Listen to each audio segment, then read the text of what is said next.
Hello guys, Libra para to sa'yo. Libra para to sa'yo. I need message for Libra.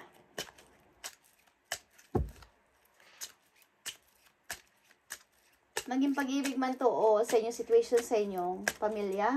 Tingnan natin guys. At hingi tayo ng message galing sa inyong mga mahal sa buhay na pumanaw na para magkaroon kayo ng guide. Sa spirit world. Okay, tingnan natin guys ang message for Libra. I need 3 messages dito para sa Libra. Ibigay mo ang tamang mensahe sa Libra sa araw na to. Thank you. Nakikita niyo to Libra. 10 of Pentacles is here. 4 of Wands. Kayo ba ay ikakasal na sa taong napaka-mahal nyo? Okay, mahal na mahal nyo ang tao na to. Kakasal kayo sa taong mahal nyo.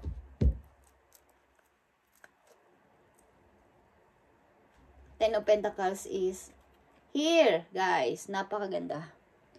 Okay, Libra. Tingnan natin ang message for you. Message for Libra today. Iwasan ninyong hindi kayo makapag-focus sa inyong mga ginagawa. Iwasan ninyong ma-irritate. Iwasan ninyong magkaroon ng umano yung pasensya nyo, mawala ang pasensya nyo. Okay, Libra. Be grounded. At be proud sa inyong sariling mga na-achieve. Maging hindi man kayo nagtagumpay, hindi man kayo nagtagumpay o nagtagumpay kayo is, maging proud kayo sa inyong mga ginawa.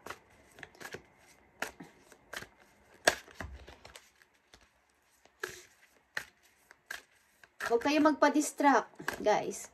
Maaring ang ilan sa inyo dito, Libra, is may 2 or more person na pinagpipili-pilian at di kayo makapag-choose until now. Libra, tingnan natin ang message for you dito. At hihingi tayo ng payo sa inyong situation. Ano man to guys? Libra. Bigay mo ang tamang mensahe sa mga Libra. 5 of Swords is here guys. Mga away-away sa paligid. Okay. Tingnan natin ang message for you. Unang message for Libra. Kasasabi ko lang ng away-away sa paligid. 5 of Wands. Away-away talaga. 5 of Wands. Away-away sa paligid, guys. At pamimili talaga to sa dalawang tao o dalawang situation na kaya kayo nadidistract kasi hindi kayo makapag-choose at hindi kayo makapag-focus ano at sino ba talaga ang importante para sa akin. Okay? 5 of Wands. Hindi mo alam kung sino ang kakampihan mo at sino ang papanigan mo dito. Libra. 9 of Wands. Okay. Ilan sa inyo ay suffering in silence. Tahimik lang. Takot kayo. Napakalaking responsibilidad kasi nito. At takot kayo sa mga message. Okay. Mayroon kayong kinakatakutan ng inyong limitasyon. Wala kayong masyadong confidence. Sapagkat ang dami niyong responsibilidad. Okay.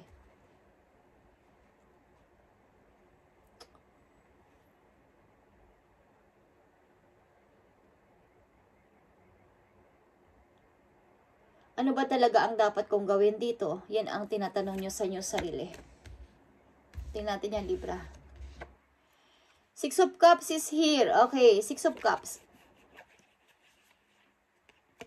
Maaring pagbabalik tanaw sa mga nakaraan. Pagbabalik tanaw sa mga taong nagmahal sa inyo. Taong inyong nakasama sa buhay. Meron kayong mga naaalala. Meron kayong mga gustong balik-balikan o balikan sa nakaraan. Libra? Okay. Taong inyong minahal. King of Wands is here, guys. Aries energy or Leo energy is here. Okay. Involve kayo sa taong inyong mahal talaga. At gusto nyong, kumbaga yung mga memories is naaalala nyo. Naaalala nyo at hindi nyo ma-forget ang tao na to na lagi nyong kasama kahit sa kayo magpunta. Ano man ang inyong mga, mahilig kayo sa pamamasyal, okay? Magpunta kung saan-saan, ang tao na to is lagi sa iyong nakaalalay, nakasupport, Okay, Libra. Tingnan natin yan. And Ace of Sword is here, guys. Ace of Sword is here. Kita nyo to. And the Temptation, the Devil is here. Marami talaga nagdi-distract sa yung isipan. Okay. Yung pag-i-start sa bago, pag-i-start sa gusto mong nang gawin. Ano ba talaga ang paniniwalaan ko this time? Parang nawawalan kayo ng tiwala sa mga taong nakapalibot sa inyo. Okay. Be grounded, Libra. Be grounded. Kayo ay naiirita, nadi-distract.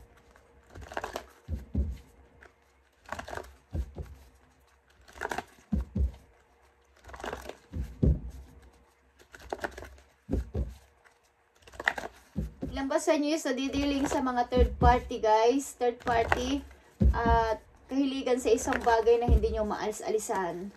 Kaya hindi kayo nakakausad ng tuloy-tuloy sa ilang Libra na nandito. At meron kayong taong namimiss. Meron kayong taong namimiss na lagi nyong nakasama nyo. Maybe ng matagal na panahon. Mayang taon na to is hindi ko alam kung 6 years na kayong hiwalay. Okay? Okay. 5 of Wands is hindi nyo alam kung sino ba sa inyong families. Bakit ikaw lang binibigyan ng ganitong responsibilidad? Okay, nag-aaway-away. Tingnan natin, guys, ang 5 of Wands dito. Para sa Libra, I need ng message dito sa Libra, sa 5 of Wands. Okay? Spiritual strength is here. Tama na, Libra. Enough na. Meron ka ditong 2 9 at ito ay pagtatapos, dapat tapusin mo na tong paghihirap mo na to. Na ikaw lang ang nagsasuffer dito, okay? Tama na. Kung ito ay involved sa family trouble, is tama na, guys. I-close mo na ang cycle na to para sa iyong katahimik. Huwag kang matakot. Okay. Nine of Wands is nananahimik ka at takot ka. May kinakatakutan ka rin, may bintao. Okay, nalalapit sa'yo para bigyan ka ulit ng problema. So, tama na, guys. Okay, spiritual strength is palakasin mo pa ngayong paniniwala kay Lord. Maaring binibigyan ka na rin ng mga messages galing sa heaven na tama na, Libra. Tama na to kumbaga, sinong tama, sinong mali, sinong tama, sinong mali sa family, sa loob ng family ito, okay? O sa mga tao na inuusgahan ka. Tingnan natin, guys, ang 6 of Cups. 6 of Cups para sa mga Libra. Nandito ang 6 of Cups. Yeah, guys. Namimiss mo to, okay? Ang family na to. Family bonding.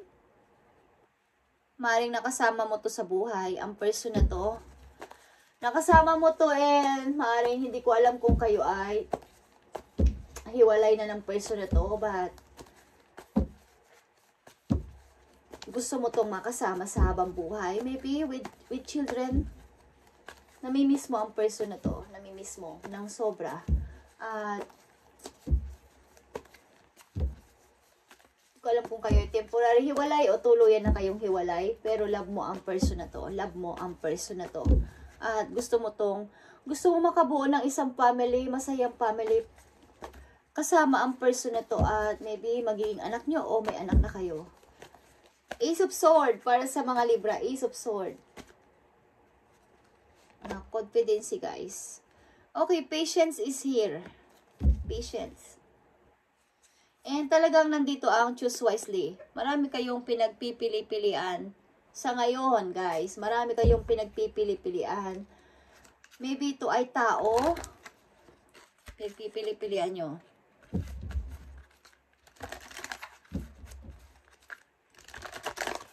Parang ang tagal matapos ng bagyo sa buhay ko. Yan ang ilan sa inyo. Minsan, sinasabi nyo, nawawala na kayo ng pasensya dito. But kailangan nyo dito ng mahabang pasensya, guys. Sapagkat, para mag-grow. Okay, para mag-grow sa inyo sarili.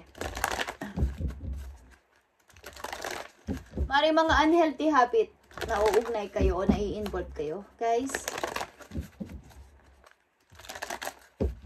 Libra na nandito sa reading. Tingnan natin ang message sa inyo ng inyong mga taong mahal nyo na nandun na sa ibang mundo, spirit world. Okay, ano ang maiipayo sa mga Libra na nandito sa reading? Ilan sa inyo dito is nalulunod. Nalulunod na. Okay. Nahirapan ng huminga. Sa dami ng problema. Ang ilan sa inyo dito ay nakatakdang kasal, guys. Choose wisely sa mga taong dumating sa buhay ninyo na maaring naghahandog ng pag-ibig. Choose wisely. Choose wisely. Libra, tingnan natin ang message sa inyo galing sa spirit world na mga taong minahal nyo at minahal nyo rin nung sila ay buhay pa. I need message dito. Spirit angels from heaven sa mga Libra. Nakikita nyo to? Kaya ako sinasabi kanina na kayo ay nalulunod na. I feel you. Okay? Nalulunod na kayo. Serenity. Serenity and breath is here. Huminga kayo, guys. Huminga kayo. Kumbaga, mag-relax kayo. Okay? The breath is the vital bridge between your body and soul, Libra. It's the connection between the inside and outside, connecting you to the universe, spirit, and the divine source. The breath permeates your entire being with prana, which is the same life-giving force that nourishes everything in the universe. Okay. Pagpahingahin mo ang iyong sarili sa mga problemang ito, guys. Ibigay mo ang iyong, parang sila na ang bahala sa'yo. Yan ang sinasabi sa'yo ng iyong mga taong mahal mo sa buhay na pumanaw na. Mga ancestors mo, okay? Na nandun na sa heaven. Na ibigay mo ang iyong sarili sa kalayaan. Kumbaga, bahala na ikaw, Lord, ang manguna sa akin. Huwag mo nang problemahin itong mga nandito. At serenity, the most important relationship you can have is with yourself. This is the time to honor, nurture, and love yourself more by seeking out and removing any negative feelings and emotions that are left over yesterday. Don't let past issue and resentment interfere with your serenity today.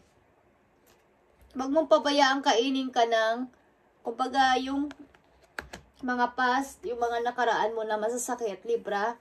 Sa mga Libra nandito, kailangan nyo makasurvive, okay? Sa isang, parang confidence. Okay, guys? Ibigay nyo ang inyong pagtitiwala at bayaan nyo si universe, si God ang magplano at mag-process ng iyong mga problema. Okay? Tama na, Libra. Tama na ang pakikipaglaban sa mga taong hindi ka naman kayang ipaglaban. 9 of Wands and 5 of Wands is tigilan mo na to, okay?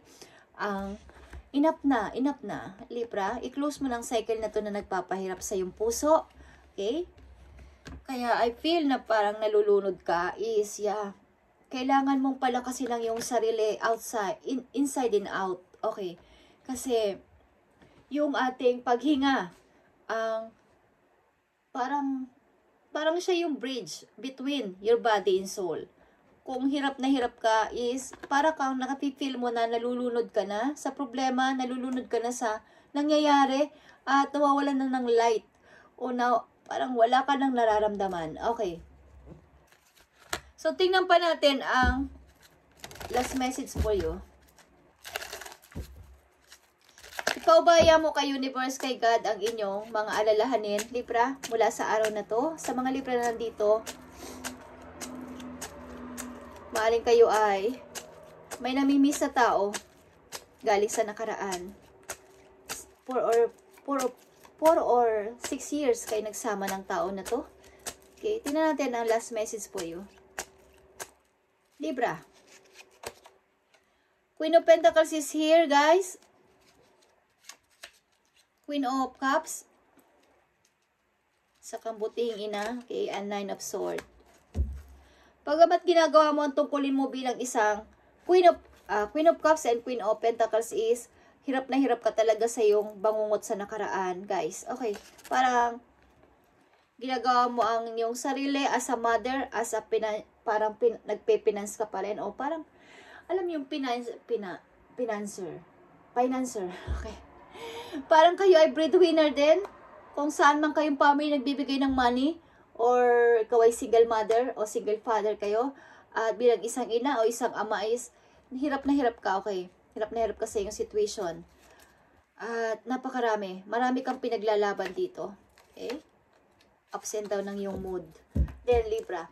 Okay, ito ang message for you today, Libra. At sana ay pakinggan mo ang sinasabi ng yung mga ancestors. Huminga ka, guys. At maaaring kailangan nyo ng tubig. Maraming tubig. Pag-inom ng tubig. Nagkukulang na kayo sa pag-inom ng tubig. Ilan sa inyo, okay? At breath and serenity is here. Ipaubaya mo ang problema mo doon sa heaven. Okay? Sila ang bahala mag-process niyan, guys. At tigilan mo ang mga bagay-bagay na gumugulo sa utak mo. Parang napaka-main dito ang trouble at pagkipaglaban mo sa iyong sarili. Again, sa mga taong ayaw sa'yo. Okay? Thank you and God bless, Libra.